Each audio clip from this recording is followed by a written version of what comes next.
بسم الله الرحمن الرحيم.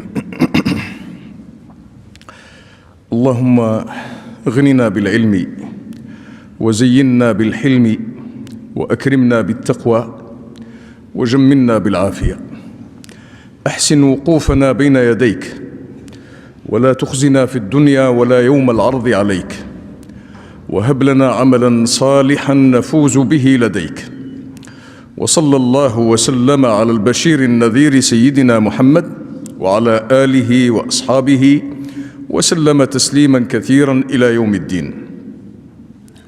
كنا قد وصلنا مرة ماضية إلى حديث حدثنا فيه سيدنا مالك عن الباقيات الصالحات، وقلنا إن البقاء إنما هو الدوام، والبقاء عكس الفناء والزوال، فما يكون باقيا لا يتحول ولا يفنى، وإنما يدوم ويبقى، وما يكون فانيا هو هباء ليس له قيمة وليس له شان وليس له وجود على الدوام.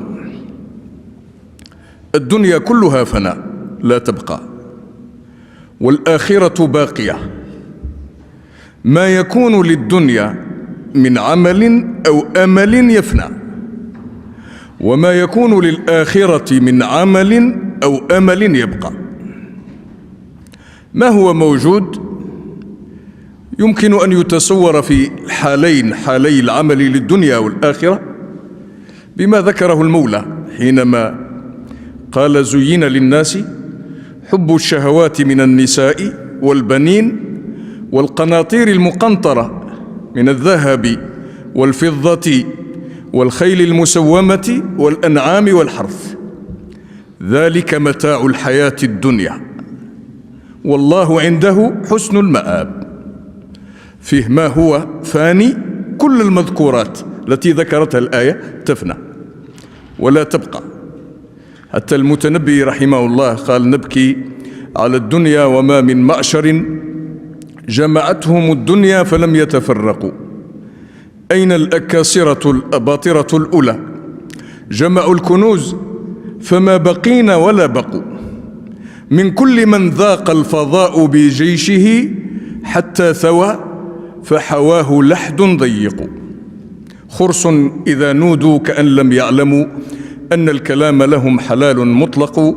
ولقد بكيت على الشباب ولمتي مسودة ولماء عيني رونق. حذرا عليه قبل يوم فواته حتى لكدت بماء دمعي أشرق. هذا الذي جمع الكنوز وضم الجيوش، فلا هو بقي ولا كنوزه بقيت، ولا هو بقي ولا جيوشه بقيت، كله إلى الفناء ينتهي. لكن الله تعالى عنده حسن المآب، بقاء ودواما وذخرا ومقاما وعلوا ومكانا. فمن أراد أن يعمل عملا فعليه أن يوازن بين ما يفنى وما يبقى، بين ما يفنى وما يبقى. الباقيات الصالحات باقيات، وقد عبر عنها القرآن الكريم بأنها الباقيات الصالحات. في الباقيات الصالحات أن يقول الإنسان: الله أكبر، سبحان الله، الحمد لله، لا إله إلا الله، ولا حول ولا قوة إلا بالله. والنص هذا نص لنا على هذا، على أن الباقيات الصالحات هي أن تقول كذا وكذا، وذكر الخمس المذكورات، وهي سهلة على الألسن، العامي والذي يقرأ والذي لا يقرأ، والكبير والصغير والمرأة والرجل والطفل، كل يستطيع أن يقول هذا، إلا من حرم نفسه مما هو باق، لم يرد أن يدخر شيئا يبقى له في أخرى. إذا أراد أن يدخر فليكثر من هذا. وقد بدأت بالتكبير وهو التنزيه الله عن أن يكون له مثيل أو شريك، وانتهت بنفي الحول والقوة إلا بالله، وذكرنا أن معنى لا حول ولا قوة إلا بالله أنه لا تحول عن المعصية ولا قوة على الطاعة إلا بالله. هذا معنى لا حول ولا قوة إلا بالله. والآية هذه والباقيات الصالحات تفهم في السياق، لأن الله تعالى يقول: واضرب لهم مثل الحياة الدنيا كماء أنزلناه من السماء فاختلط به نبات الأرض فأصبح هشيما تذروه الرياح وكان الله على كل شيء مقتدرا.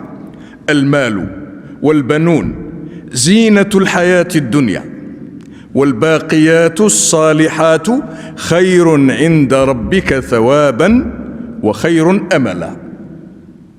إذن الدنيا بما فيها، وأعز ما فيها المال والبنون. إنما أموالكم وأولادكم فتنة. المال والبنون زينة الحياة الدنيا كما عبرت الآية. كل البشر يحبون المال، وكل البشر يحبون الولد، ويبغونه أن يكون صالحا نافعا. كل الناس يفعلون هذا، وهي غريزة في الإنسان موجودة. ولذلك لما قال المولى: المال والبنون زينة الحياة الدنيا، ها هنا بدأ بالمال قبل البنين. ذكر المال ثم ذكر البنين، لأن المال في الغريزة أعز. وكثيرا من الذين ضحوا بأبنائهم من أجل المال، ضحى بولده من أجل المال أو من أجل الملك، كما قال عبد الملك بن مروان: قال: الملك عقيم. يعني إذا كان الملك له ولد ينازعه الملك قتله ولا يبالي. وهو يقول: المال، قال: الملك عقيم. عقيم ليس له ولد يمكن أن يمنعه من فعل ما يريد أن يثبت به ملكه. والمال كذلك عزيز، ولهذا بدأ به. قال: المال والبنون. والبنون زينة الحياة الدنيا. في المسألة مسألة غريزية، مسألة غريزة، أن الإنسان يحب المال ويحب الأبناء. ومن له بنون بلا مال يعيش في شقة. الذي له بنون عيال ولا يجد ما ينفق سيكون في شقة. ولهذا يظهر أن الآية كما يقول الشيخ محمد الأمين الشنقيطي بدأت بالمال لأن المال أحظى، والمال هو الذي يرعى الأبناء. بالمال ترعى الأولاد. ولهذا كان المال فتنة للإنسان، فتنة له في الحياة، يجب عليه أن يفهم الدنيا. كان نبينا عليه الصلاة والسلام يقول: اللهم اجعل الدنيا في أيدينا ولا تجعلها في قلوبنا. لأن المسألة مسألة استحواذ. الدنيا إذا كانت في القلب تملكت الإنسان. ونبينا عليه الصلاة والسلام يقول في الحديث الصحيح: ما الفقر، يقول للصحابة: ما الفقر أخشى عليكم، ولكن أخشى عليكم الدنيا تنفتح لكم، تفتح لكم كما فتحت لمن قبلكم، فتنافسوها كما تنافسوها، فتهلككم كما أهلكتهم.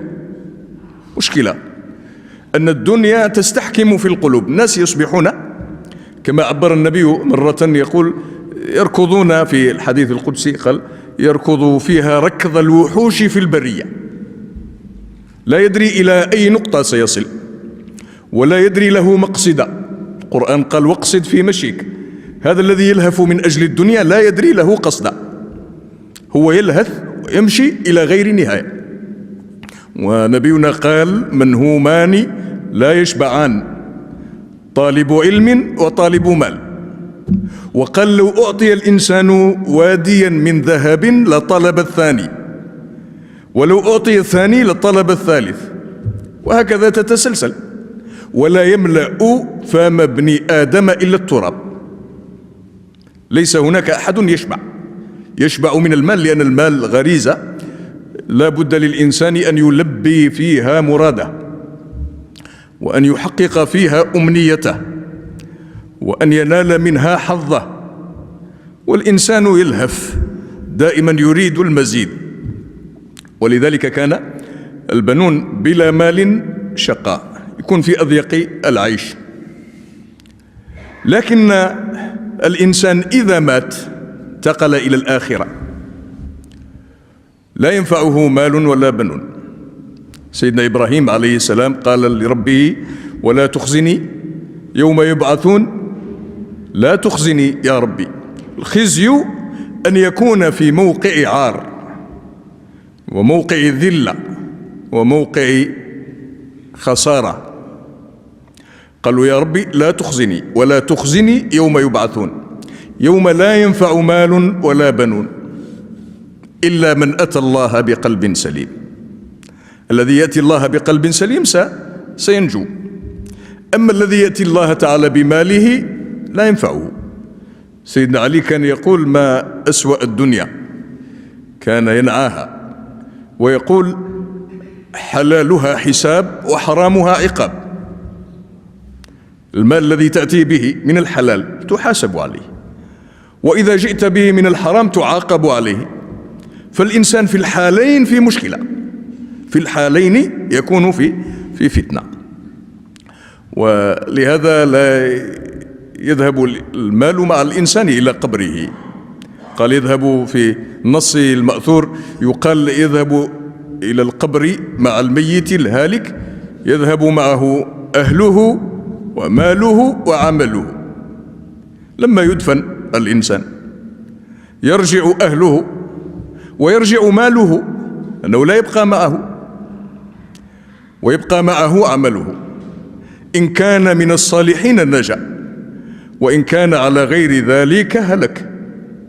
هذه مشكلة كبيرة. فالإنسان كما ورد أيضا في النص: ابن آدم ليس لك من مالك إلا ما لبست فأبليت، أو أكلت فأفنيت، أو تصدقت فأبقيت. هذا هو الذي يبقى. خلاصة الخلاصة هي هذه، ما يبقى للإنسان إلا هذا. ولهذا كان أبو العتاهية ينصح أصحاب المال، فيقول له لصاحب المال، يقول له: تمتع بمالك قبل الحياة، قبل الممات، وأنت في الحياة. تمتع بمالك قبل الممات، وإلا فلا مال إن أنت مت. يقول: هلك هالك وترك. سنتكلم عنها في المواريث لما نصل إلى المواريث. الذي يضع الفريضة يقول: هلك هالك، حتى لا يسمى باسمه ولا بوصفه ولا بمنصبه ولا بمقامه ولا بعلمه ولا بشهادته. ليس هناك شيء، انتهى كل شيء، ويصبح هلك هالك وترك، انتهى. وترك الآن الذمة المالية تنتقل من الأصل إلى الفرع، ومن المورث إلى الوارث. يصبح هو لا سلطان له على ماله، حتى قالوا: لا وصية لوارث، بمعنى أنه إن تصرف على أن وضع وصية لأحد الورثة من بعد موته كسرت الوصية، لا معنى لها، لأن الله تعالى هو الذي يتحكم في الميراث، هو الذي وضع أصول الميراث بعد موت الهالك، وهو لا سلطان له على المال بعد موته، فكيف يوصي؟ كيف يوصي للوارث من بعد موته؟ لا يجوز، إلا الوصية الواجبة، وهي الثلث فما دون. الوصية الواجبة لغير الوارث، هذه الشريعة فتحت له الباب. لغير الوارث يعني من غير أسرته ومن غير فروعه وأصوله وحواشيه. يستطيع الذي لم يرث، الذي لا يرث وإن كان من الفروع أو من الأصول، ولكنه لا ميراث له. إذا كان لا ميراث له صح أن يكتب له الوصية الواجبة بالثلث، والثلث كثير كما قال النبي عليه الصلاة والسلام. لكنه لا سلطان له على ماله من بعد موته، فلا تؤخذ وصيته. ولهذا أبو العتاهية يقول له: تمتع بمالك قبل الممات، وإلا فلا مال إن أنت مت. شقيت به ثم خلفته، تتعبت وأنفقت من جهدك وعرقك ووقتك ومجهودك، شقيت به ثم خلفته، تركته ثم خلفته لغيرك بعدا وسحقا ومقتا. هذا المال سيكون سيكون فتنة من بعدك لمن تتركه من بعدك، وسيكون سحقا ومقتا. وبعد ذلك يقول: فجادوا عليك بزور الدموع، زور البكاء، جادوا عليك بزور البكاء، يعني يبكي الباكون ولا يبكي إلا من يتأثر.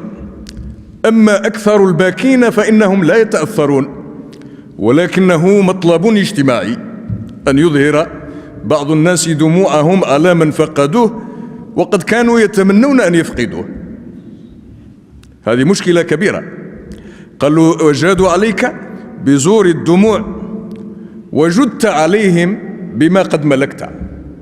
هم جادوا عليك بالدموع وما تنفعك دموعهم، ولكن أنت أعطيتهم كل مجهود عمرك خلفته لهم.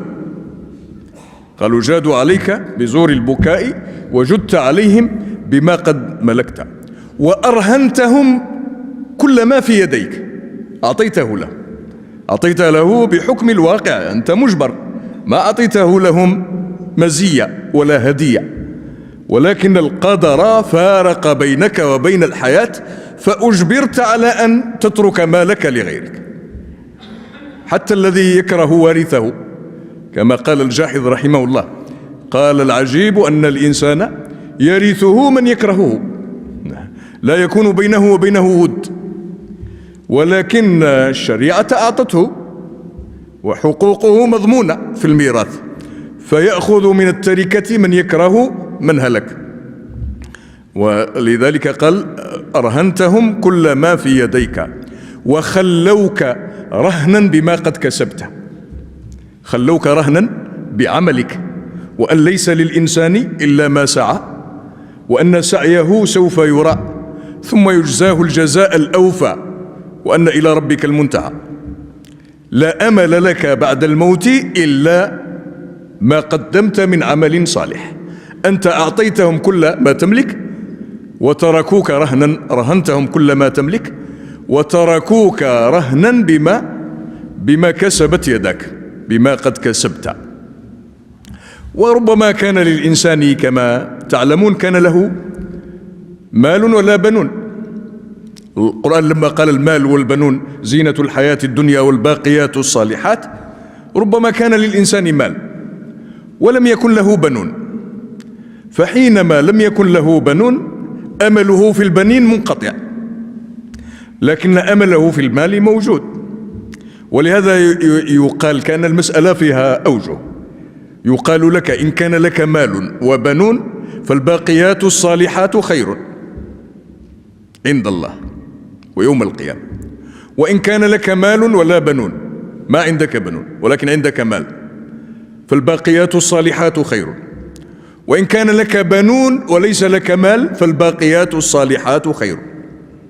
في جميع الأحوال الثلاثة هذه، المال والبنون، قد يكون لهذا وقد لا يكون لهذا، لكنه زينة الحياة الدنيا من الضروريات. وأحسن ما يبتغيه الإنسان المال والبنون. ذرني ومن خلقت وحيدا وجعلت له مالا ممدودا وبنين شهودا ومهدت له تمهيدا ثم يطمع أن أزيد.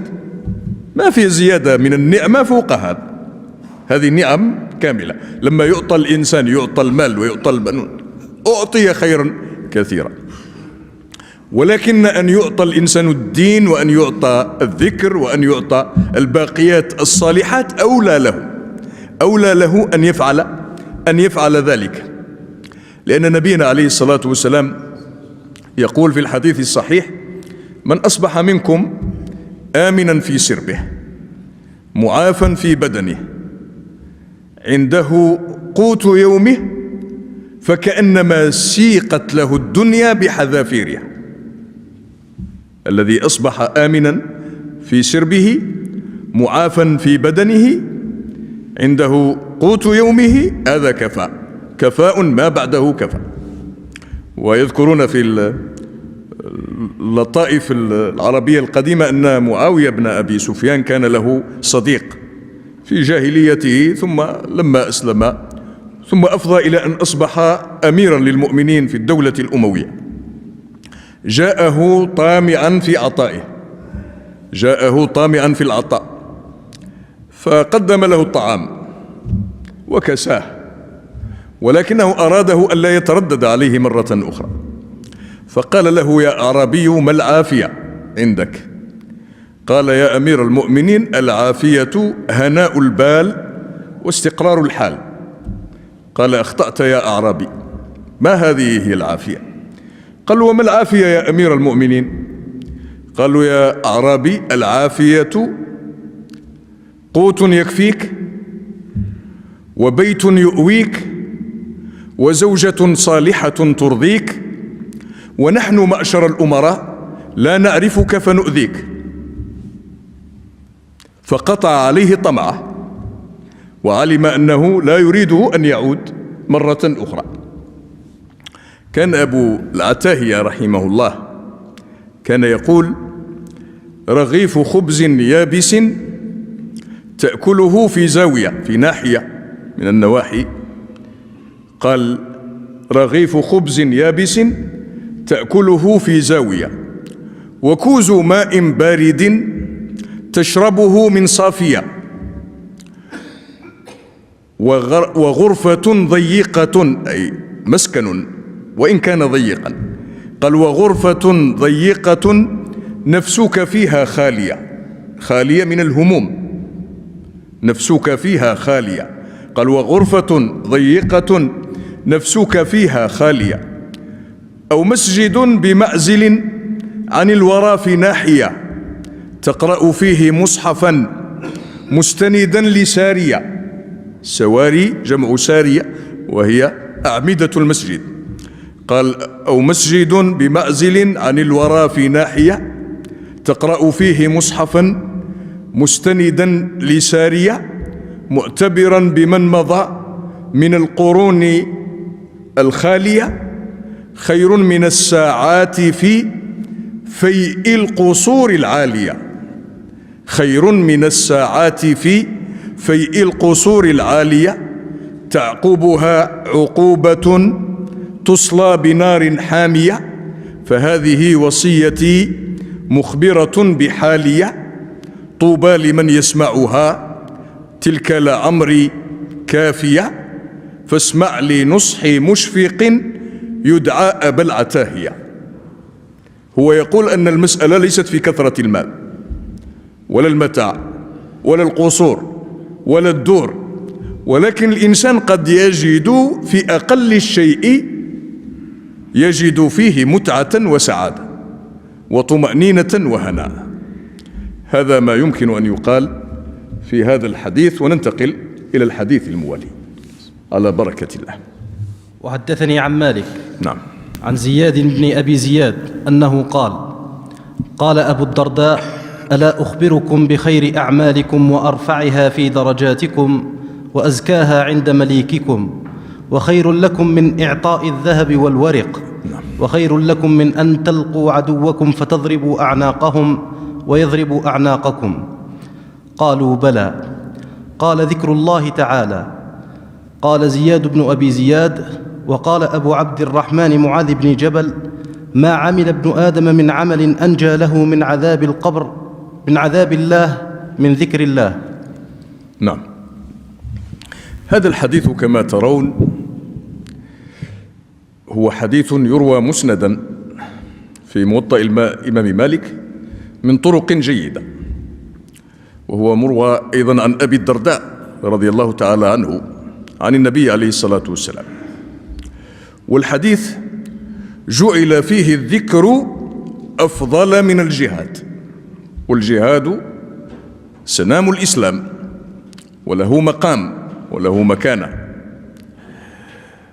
ولعل هذا التفضيل في الأعمال التي ذكرها هذا خير لكم، خير لكم من أن تلقوا عدوكم فيضربوا أعناقكم وتضربوا أعناقهم وما إلى ذلك.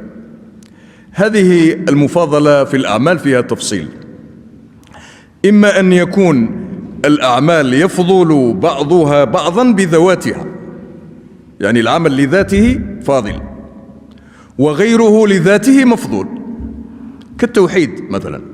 التوحيد يعتبر عملا وهو أفضل الأعمال على الإطلاق.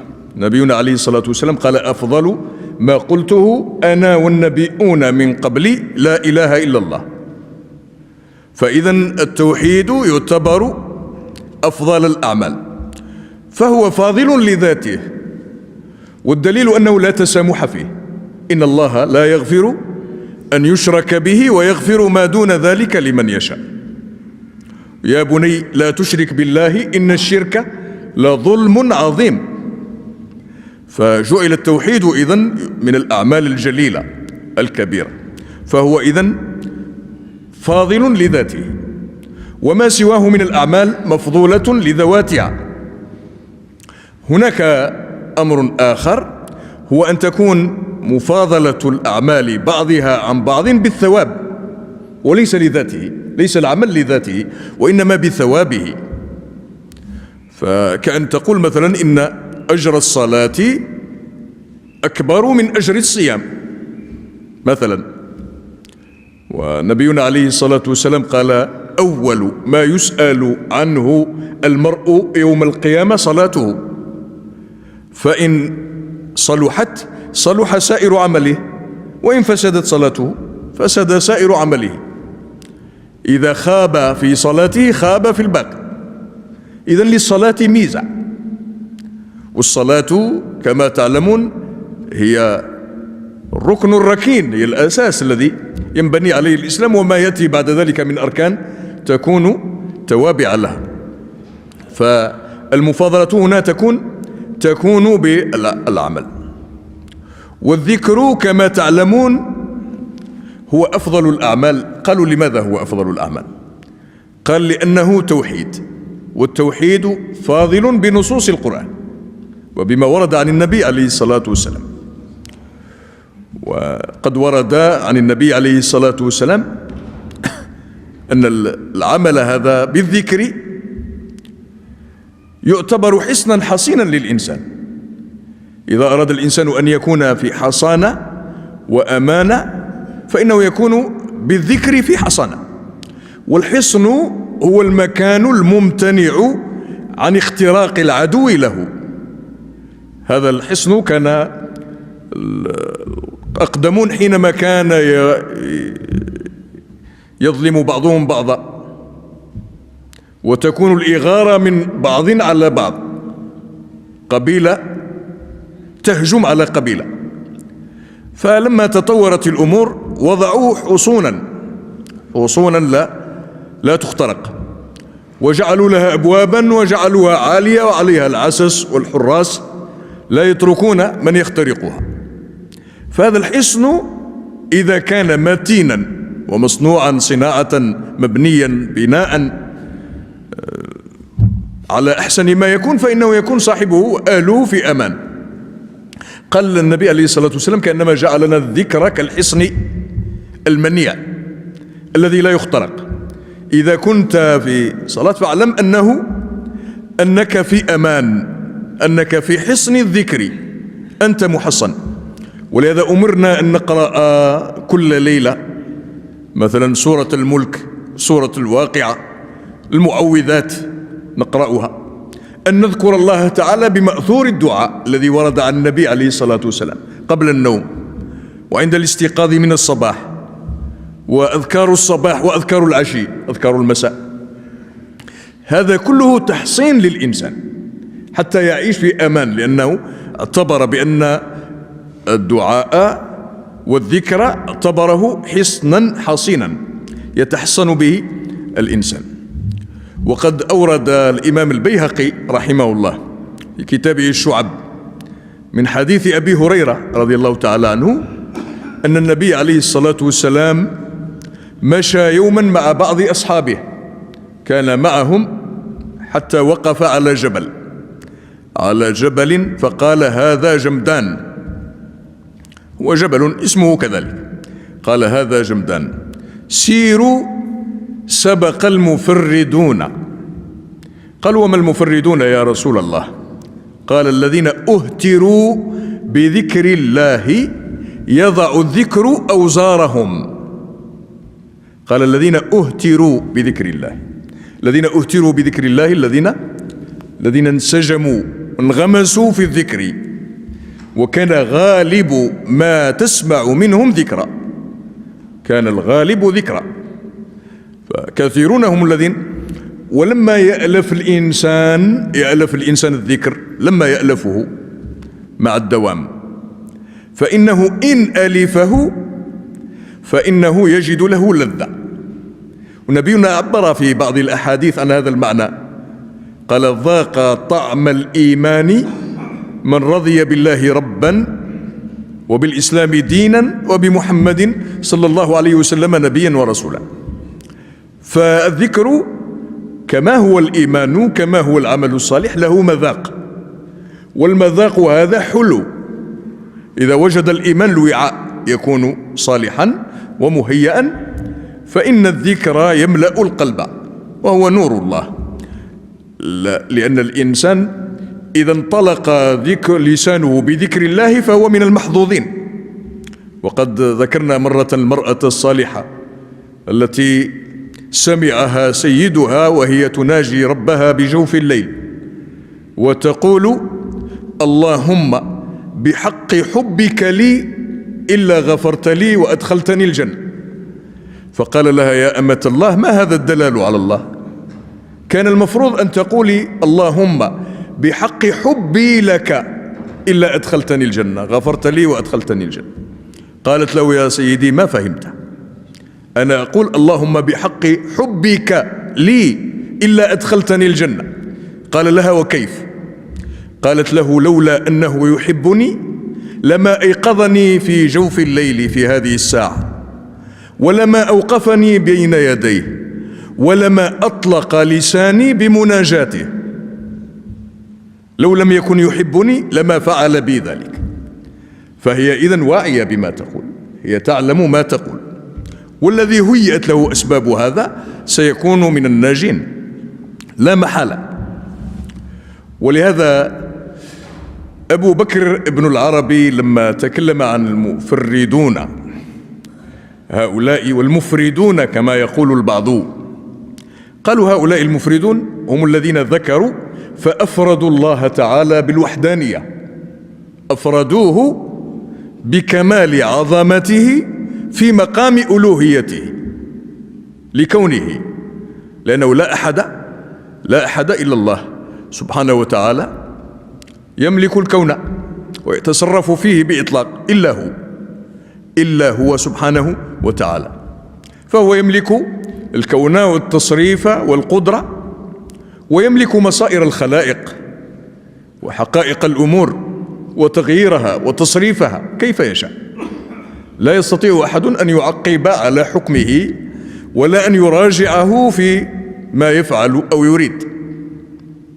إذا أراد شيئا، إنما أمره إذا أراد شيئا أن يقول له كن فيكون، ولا يسأل الناس يفعل أو لا يفعل. قال: ما أشهدتهم خلق السماوات والأرض ولا خلق أنفسهم وما كنت متخذ المضلين عضدا. ولا يحتاج، البشر يحتاجون إليه ولكنه هو لا يحتاج إليه. يا أيها الناس أنتم الفقراء إلى الله والله هو الغني الحميد. الله تعالى غني عن عباده، ما أريد منهم من رزق وما أريد أن يطعمون، إن الله هو الرزاق ذو القوة المتين. الله تعالى هو الذي بيده وليس البشر. بشر لا يملكون شيئا ولا يستطيعون أن يفعلوا إلا بمراد الله بما يريد الله، يفعلون ما يريد. فلهذا الله تعالى يجب له كل وصف عال وراق. ابن عاشر يقول: يجب لله الوجود والقدم كذا البقاء والغنى المطلق عم، وخلفه لخلقه بلا مثال، ووحدة الذات ووصف والفعال، وقدرة إرادة سمع حياة، وسمع وبصر وذي واجبات. ويستحيل ضد هذه الصفات العدم الحدوث ذا للحادثات، كذا الفناء والافتقار عدة، وأن يماثل ونفي الوحدة عجز كراهة وجهل وممات، وصمم وبكم عمن صمت. فهو يجوز في حقه كل كمال، ويستحيل في حقه كل نقص، فهو سبحانه وتعالى الكامل. وها هنا يمكننا أن نذكر ما ذكره سيدنا معاذ بن جبل رضي الله تعالى عنه حين روى عن النبي عليه الصلاة والسلام قال: ما عمل ابن آدم عملا أنجى له من عذاب الله من ذكر الله. هذا لنؤيد به ما سمعناه، أن هذا الذكر له مقام في الأعمال وله تقديم عليها. قال: ما عمل ابن آدم عملا أنجى له من عذاب الله من ذكر الله. قالوا: يا رسول الله ولا الجهاد في سبيل الله؟ قال: ولا الجهاد في سبيل الله. وكان هذا النص يقر النص الذي سمعناه والذي رواه الإمام مالك رضي الله تعالى. قال: ولا الجهاد في سبيل الله. قالوا: ولا الجهاد في سبيل الله؟ قال: ولا الجهاد في سبيل الله إلا أن تضرب بسيفك حتى ينقطع، ثم تضرب بسيفك حتى ينقطع، ثم تضرب بسيفك حتى ينقطع. ينقطع بمعنى ينكسر، أي أن تكسر سيفا وتكسر سيفا وتكسر سيفا. وهذا له مجهود كبير وتضحية كبيرة. هذا الذي يكسر في معركة 3 سيوف يكسرها، إلا أن تكسر سيفا، تضرب بسيفك حتى ينقطع، ثم حتى ينقطع، ثم حتى ينقطع.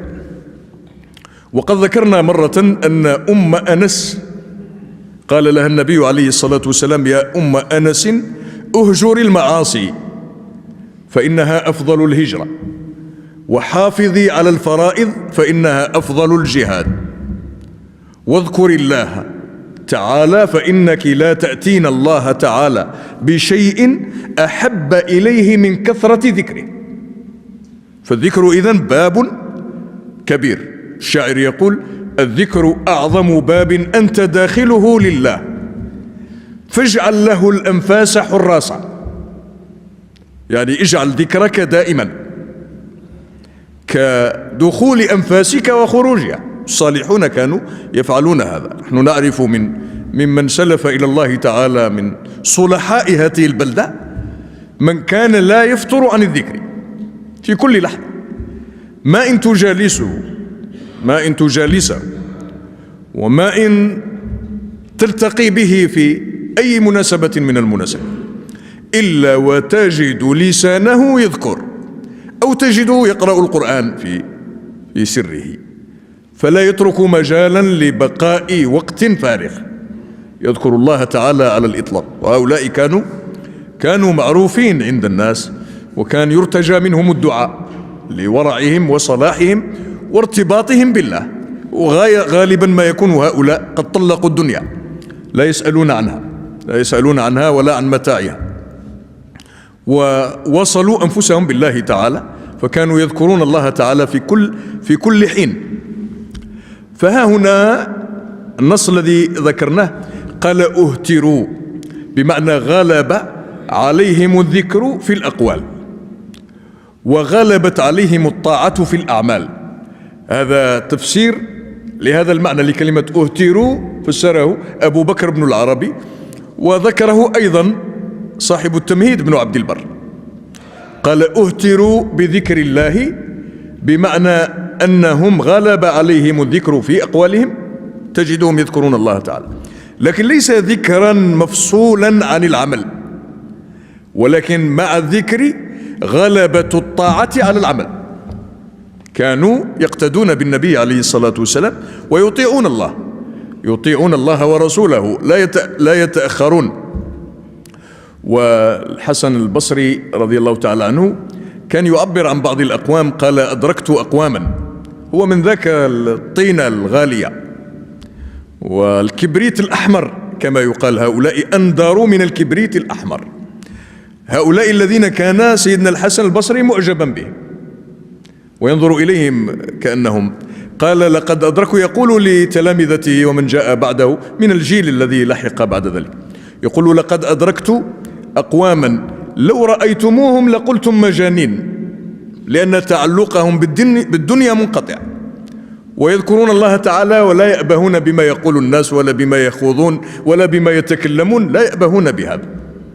قال لو رأيتموهم، قال أدركت أقواما أنتم لا تعرفونهم. هو يقول، قال سيدنا الحسن البصري أنتم لا تعرفونهم، أدركت أقواما لو رأيتموهم لقلتم مجانين، ولو أدركوكم لو رأوكم لقالوا أنتم من الفاسقين المتساهلين. لأنه كما يقال حسنات الأبرار سيئات المقربين.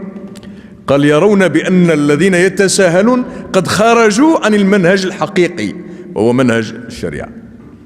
وكان مرة واحد ذهب من المغرب الأقصى إلى مصر في طنطا، وكان يقصد شيخا من كبار العلماء والصالحين، فلما وصل إلى هناك دلوه عليه فوجد حلقته، ووجد الشيخ يلبس عباءة عادية ويضع على رأسه قلنسوته كما تسمى، قلنسوة العباءة أو البرنوس ذلك الذي يوضع.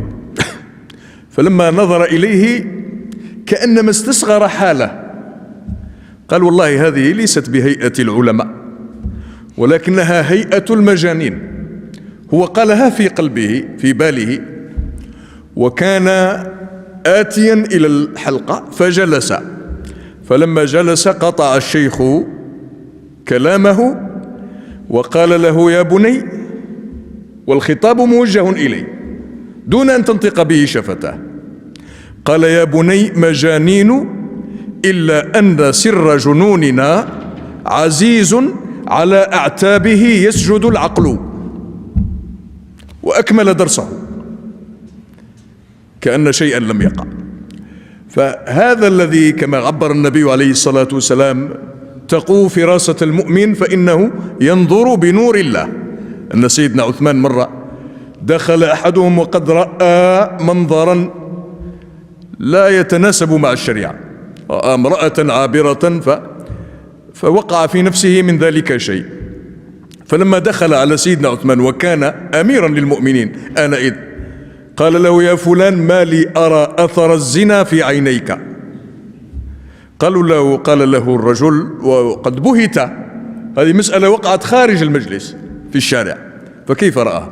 قال له يا أمير المؤمنين أنبوة بعد رسول الله؟ قال لا، ولكن أما سمعت النبي صلى الله عليه وسلم يقول اتقوا فراسة المؤمن فإنه ينظر بنور الله. هذا الذي ذكر. وأحدهم يقول مجانين إلا أن سر جنوننا، مجانين إلا أن سر جنوننا عزيز على أعتابه يسجد العقل. واحد ثاني يقول قالوا جننت بمن تهوى، فقلت لهم المحبة الإلهية العشق أعظم مما بالمجانين. العشق لا يستفيق الدهر صاحبه، وإنما يسرع المجنون في الحين. الجنون سرع، هي نوبات تأتي للإنسان فتفقده عقله، ولكن المحبة الإلهية هي انشغال العقل على الدوام، لكنها ليست بمعنى الجنون السلبي، وإنما يكون ذلك بمعنى الشوق والتعلق. قالوا فلان جن بمحبة كذا، لا يعني ذلك أنه فقد عقله، ولكن يعني أنه تعمق في المحبة حتى استولت المحبة عليه. هذا معنى الجنون الإيجابي وليس الجنون السلبي. ولكننا ديننا يريدنا أن نبقى بعقولنا، لأن العقل ضروري، لأن الذين يعقلون والذين يفقهون هم الذين يتبصرون بالحقائق. فإذا ما كان للإنسان هاهنا انشغال بالذكر واستطاع أن يأخذ لذته ويأخذ سره ونوره فإنه نال خيرا كثيرا ووصل إلى مقام عند الله سيكون أثيرا لا محالة. وهنا المراد أن الرجل هذا الذي يذكر الله وينشغل بالله حتى يكون عمله بالذكر أولى من الصلاة والصيام والحج والجهاد وما إلى ذلك. قالوا هو الذي يكون كل عمل له بالله، إذا قام قام بالله، وإذا جلس جلس بالله، وإذا أكل أكل بالله، وإذا قرأ قرأ بالله، وإذا خاطب الناس خاطبهم لله، ويصلح ظاهره وباطنه حتى يكون التمحض لله. وإلا كانت تلك المنغصات والمشوشات سبيلا إلى حجبه عن الله. إذا كان في قلبه حسد أو بغض، أو كان على لسانه نميمة أو غيبة أو كذب أو شيء مما يفسد العمل، شيء مما يفسد العمل ويشوش على القلب، هذه التي سماها أبو حامد الغزالي، سماها أمراض القلوب. لأن الأمراض نوعان: أمراض الأبدان وأمراض الوجدان. فأمراض القلوب هي التي تكون بغضا وحسدا وغيبة ونميمة وكيدا ومكرا وما إلى ذلك من الأمور التي تكون. فإذا كان الإنسان يعمل كل شيء لله، فإنه يعمل عمله بالله ولله ومن الله، لا يترك نفسه تأخذ نزوتها ولا شهوتها ولا نزغات شيطانها، وإنما يمحض الأمر لله تعالى فينجو ويكون في الحصن الحصين. في الحصن الحصين، لأن النفس والشيطان يحاولان أن يحجبا الإنسان عن ربه. وخالف الشيطان النفس كما يقول بوصيري رحمه الله، يقول: وخالف النفس والشيطان وأصهما، وإنهما محضاك النصح فاتهمي، ولا تطع منهما خصما ولا حكما، فأنت تعرف كيد الخصم والحكم. كم حسنت لذة النفس كالطفل، إن تهمله شب على حب الرضاع، وإن تفطمه ينفطم. كم حسنت لذة للمرء قاتلة، من حيث لم يدري أن السم في الدسم.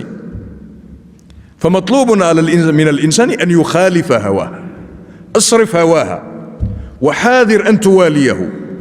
إن الهوى ما توالى يصمي أو يصمي، لأن الهوى ربما يشوش حتى على المقربين من الأنبياء أصحاب المقامات. يا داود إنا جعلناك خليفة في الأرض فاحكم بين الناس بالحق ولا تتبع الهوى فيضلك عن سبيل الله. الهوى إذا سيطر على النفس، هذا النبي يؤمر بأن يكون مبتعدا عن الهوى. والهوى ما تهواه النفس، ترتضيه الغريزة وتبتغيه الشهوات، المرغوبات، المحبوبات النفسية، تريد للإنسان أن ينغمس فيها، والشيطان يدفعه إلى هذا. والنفس تجذبه في جاذبية للمعصية، النفس تجذبه إليها، لكن الإنسان مطالب بأن يفطمها كما قال الشاعر من قليل، قال: لا بد لك أن تفطمها، لأن الولد الصغير إذا مر عليه عامان ولم يفطم يبقى يرضع، وهو ابن 3 سنين و4 سنين و5 سنين. ولذلك أمر الإنسان أن يفطم نفسه كما يفطم الطفل وإن بكى، وإن وقع منه عدم رضا بفطمه، إلا أن ذلك في مصلحته، ذلك في مصلحته. ولهذا أمر الإنسان بأن، والهوى دائما خطأ. قال الشاعر يقول: إذا حار أمرك في معنيين ولم تدري أين الخطأ والصواب اشتبه عليك الأمر. قال: إذا حار أمرك في معنيين ولم تدري أين الخطأ والصواب فخالف هواك، فإن الهوى يقود النفوس إلى ما يعاب. إذا حار أمرك في معنيين انظر ما تهواه نفسك هو الخطأ، وما يريده الشرع هو الحق، فاتبع الشرع وانبذ هوى النفس، لأن هوى النفس يؤدي بك إلى ما لا تحمد له عقبى. والذكر كما تعلمون ثقيل، الذكر ليس شيئا سهلا، كثيرون من الناس لا يستطيعون أن يذكروا. وقد قرأت مرة مقالا لأحد الكتاب الكبار الذي قال بأنني أريد أن أذكر ولكن لساني لا يطاوعني. وقد مر عليه 80 عاما من عمره وما ذكر الله تعالى. فهذا الذي وقع له هذا يعتبر من المحرومين الذين حرموا من لذة الذكر، لأن الذكر لذة، والإيمان لا يوجد إلا بممارسة العمل الصالح. 3 من كن فيه وجد حلاوة الإيمان: أن يكون الله ورسوله، هذا مروي من البخاري ومسلم في اللؤلؤ والمرجان فيما اتفق عليه الشيخان. قال: 3 من كن فيه وجد حلاوة الإيمان: أن يكون الله ورسوله أحب إليه مما سواهما، وأن يحب المرء لا يحبه إلا لله، وأن يكره أن يعود في الكفر كما يكره أن يقذف في النار. ابن دقيق العيد وهو يشرح هذا الحديث قال: لماذا جعل الله تعالى المحبة الإلهية والمحبة الإيمانية ثم المحبة الدينية جعلها أسبابا للذة التي تكون بالإيمان؟ 3 من كن فيه وجد حلاوة الإيمان. قال: لأن محبة الله هي المفتاح الذي ينفتح به القلب إيمانا، ومن يؤمن بالله يهدي قلبه. ولكن الله حبب إليكم الإيمان وزينه في قلوبكم وكره إليكم الكفر والفسوق والعصيان. ومحبة النبي عليه الصلاة والسلام أيضا سبب. قال: قل إن كنتم تحبون الله فاتبعوني يحببكم الله. لا سبيل إلى محبة الله إلا بمحبة رسول الله، ولهذا لا بد من محبته. يا رب إن ذنوبي في الورى عظمت، وليس لي عمل في الحشر ينجيني، وقد أتيتك بالتوحيد يصحبه حب النبي وهذا القدر يكفيني. التوحيد سبيل محبة الله، وحب النبي سبيل الوصول إلى محبة الله. وبعد ذلك حب المؤمنين، وأن يحب المرء لا يحبه إلا لله، ضروري حتى يكون تكامل في المجتمع وتكون القلوب قريبة من بعضها. ثم محبة الدين، يكره أن يعود في الكفر لأنه ذاق وحشة الكفر وجحيم الضلال ومفسدة الخروج عن منهج الله. فلما ذاق الإسلام عرف أن في الإسلام حلاوة لا يجوز له أن يفرط فيها. قال: هو أهون عليه أن يلقى في النار من أن يترك دينه أو يخرج عن إسلامه أو يفرط في إيمانه. هذا هو المعنى الذي ذكره الصالحون. ها هنا إذن الذكر له مكان. وكان سيدنا معاذ رضي الله تعالى عنه قيل أنه أبو موسى الأشعري كان يقول هذا، وابن مسعود: من أحب أن يرتع في رياض الجنة فليكثر من ذكر الله. وذكر الله تعالى إنما هو معرفة المعنى الذي يلفظ على اللسان، كما قال ابن دقيق العيد: لا بد أن يذكر الله تعالى وقلبه صاح ووجدانه عارف بما يقول. إذا كبر وقر الله تكبيرا، وإذا رفع مقام الله تسبيحا، وإذا حوقل عرف أنه لا قوة ولا حول له إلا بربه، وإذا حمد الله تعالى علم نعمته عليه فتيقن بيقين حمده بما يراه من أثر نعمته التي يرتع فيها كل يوم. إذا تحقق الإنسان هذا علم أن الذكر إنما هو نعمة كبيرة لا يجوز للإنسان أن يفرط فيها، بل يجب أن يعلم أنها من الأعمال الكبيرة العظيمة الجليلة التي تستحق أن يكرس لها الوقت، وأن يفتح لها القلب، وأن ييسر لها اللسان، وأن يحقق بها الوصول إلى الجنان.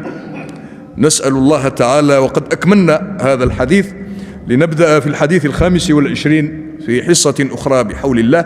نسأل الله أن يوفقنا إلى الخير، وأن يلطف بنا فيما جرت به المقادير، وأن يعلمنا ما ينفعنا. وسلام على المرسلين، والحمد لله رب العالمين.